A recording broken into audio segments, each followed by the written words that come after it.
Nah, pemirsa, sesuai dengan apa yang kami sampaikan di awal, kami ajak Anda saat ini langsung menuju ke Istana Negara untuk mengikuti pemaparan bagaimana penanganan kasus COVID-19 di daerah. Tulang Bawang Barat, di Kepulauan Riau ada Karimun, Provinsi Jawa Tengah ada Wonogiri dan Pekalongan, di DKI Jakarta ada Kepulauan Seribu, NTB ada Kota Bima, Provinsi Sulawesi Tenggara ada Muna Barat, Provinsi Sulawesi Tengah ada Banggai Kepulauan, Sulawesi Selatan ada Kota Palopo, di Sulawesi Barat ada Mamuju Utara dan Majene, di Provinsi Maluku ada Pulau Talibu, di Provinsi Maluku Utara ada Buru Selatan, di Provinsi Papua ada Mambromo Tengah, Provinsi Papua Barat ada Teluk, Wondama, dan Manokwari Selatan. Ini adalah para keberhasilan ASN, pimpinan daerah mengamankan masyarakatnya dan bisa menekan kasus-kasus baru dan tidak ada yang meninggal di sini. Ini adalah prestasi yang luar biasa. Next slide.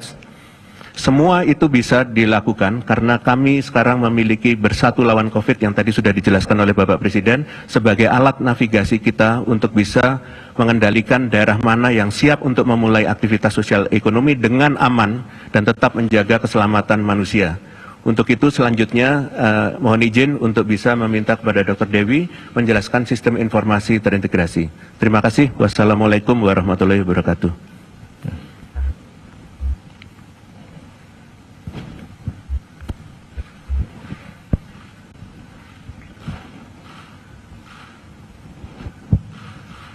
Assalamualaikum warahmatullahi wabarakatuh dan salam sejahtera untuk kita semua. Yang kami hormati Bapak Presiden Republik Indonesia, Bapak Presiden Joko Widodo. Izinkan saya untuk melanjutkan paparan yang sudah disampaikan oleh Profesor Wiku terkait dengan satu data COVID-19 Indonesia yang sudah bisa kita lihat di dalam sebuah sistem informasi terintegrasi yang kita beri nama Bersatu Lawan COVID. Next. Sebagaimana sudah kita ketahui, data memiliki peran yang sangat krusial atau peran kunci dalam rangka pengambilan kebijakan dari pemerintah pusat maupun pemerintah daerah. Sebagaimana sudah diarahkan oleh Bapak Presiden Joko Widodo pada pertengahan April 2020, bahwa seluruh data dan informasi terkait dengan COVID-19 harus masuk ke dalam gugus tugas. Next. Oleh sebab itu, gugus tugas sejak pertengahan Maret 2020 sudah mengembangkan sebuah sistem informasi terintegrasi yang kita beri nama Sistem Bersatu Lawan COVID dengan tujuan utama untuk mempercepat alur pelaporan data dari daerah sampai dengan pusat dan menginformasikan kepada masyarakat terkait dengan daerah-daerah rawan yang ada di Indonesia. Next.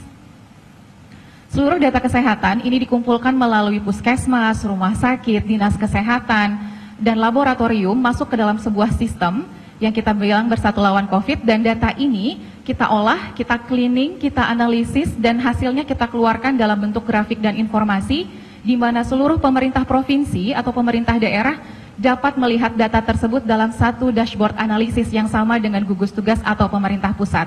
Sehingga penghitungan indikator kesehatan, berapa data-data kesehatan yang ada di sana dan perkembangan kasusnya juga dapat dilihat bersama menggunakan satu data yang sama, sehingga terjadi peningkatan interoperabilitas antara tingkat di pusat maupun daerah, dan seluruh data-datanya dapat diakses oleh gugus tugas pusat dan daerah, kementerian dan lembaga, gubernur, bupati, wali kota, sampai dengan dinas kesehatan.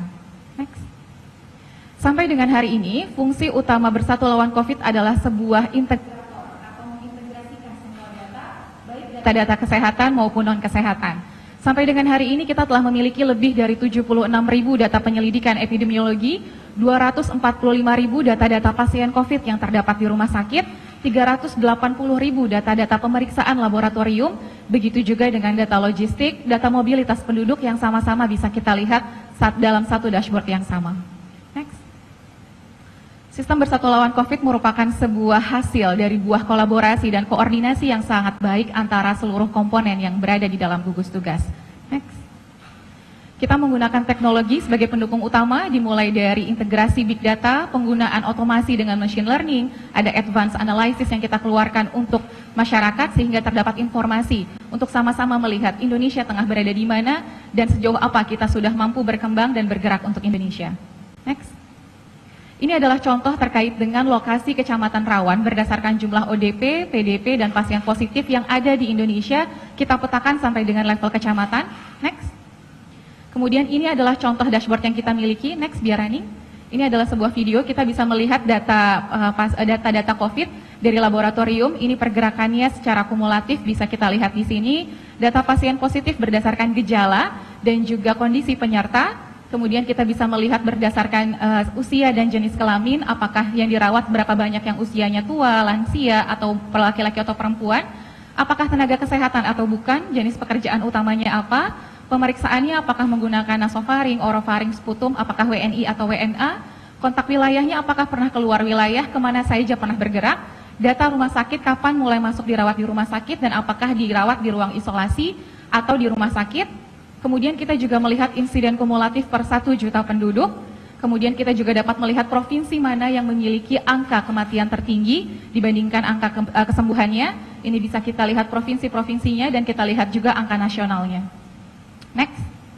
Selain data surveillance, kita juga memiliki data rumah sakit yang terkumpul di lebih dari 1.687 rumah sakit di seluruh Indonesia dengan angka yang sama untuk melihat perkembangan OTG, ODP, PDP, pasien positif, kontak perjalanan, maupun kontak erat. Next.